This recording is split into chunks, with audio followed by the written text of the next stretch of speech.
يا معشر الإخوان، قال نبينا صلى الله عليه وسلم: إن لكل قوم عيد وهذا عيدنا. الله أكبر الله أكبر، لا إله إلا الله والله أكبر الله أكبر ولله الحمد. اللهم آمين. اللهم ربنا آتنا في الدنيا حسنة وفي الآخرة حسنة وقنا عذاب النار. اللهم ربنا ظلمنا أنفسنا وإن لم تغفر لنا وترحمنا لنكونن من الخاسرين. ربنا هب لنا من أزواجنا وذرياتنا قرة أعين واجعلنا للمتقين إماما.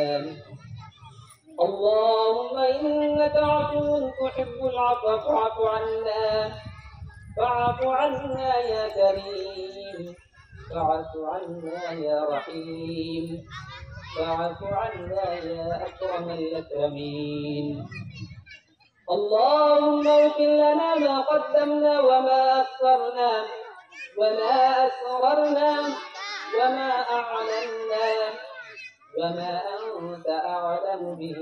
الله أكبر الله أكبر الله أكبر الله أكبر. আসসালামু আলাইকুম। মই গোটেই অসমবাসী ৰাইজক, গোটেই বিশ্ববাসী ৰাইজক পবিত্ৰ ঈদ উল ফিতৰৰ শুভেচ্ছা জ্ঞাপন কৰিছোঁ।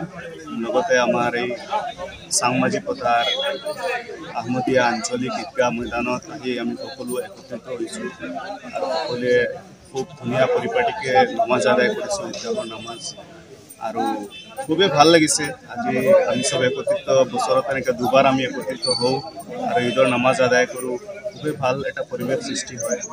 গতিকে মই আকৌ মোৰ পুনৰবাৰ তোমাকো ধন্যবাদ জ্ঞাপন কৰিছোঁ। তুমি আহি চব লাইভ ভিউজ লৈছা, ভালেই লাগিছে। আৰু পুনৰবাৰ মই অসমবাসী ৰাইজক মোৰ ফালৰ পৰা ঈদৰ শুভেচ্ছা জ্ঞাপন কৰিছোঁ। ঈদ মুবাৰক। আসসালামু আলাইকুম। বেলুগুৰি অন্তৰ্গত চাংমাজি পথাৰ আহমদীয়া আঞ্চলিক ঈদগাহ ময়দানৰ পৰা আৰু আজি আমি যোৱা এমাহ ধৰি আমি ৰমজানৰ ৰোজা ৰাখি আজি প্ৰায় 500 সংখ্যক আমি ৰাইজে একেলগে ঈদ উল ফিতৰৰ নমাজ আদায় কৰিছোঁ আৰু নমাজৰ পিছতে আমি সকলো বিশ্ব শান্তিৰ বাবে আমি দোৱাটো অংশগ্ৰহণ কৰিছোঁ।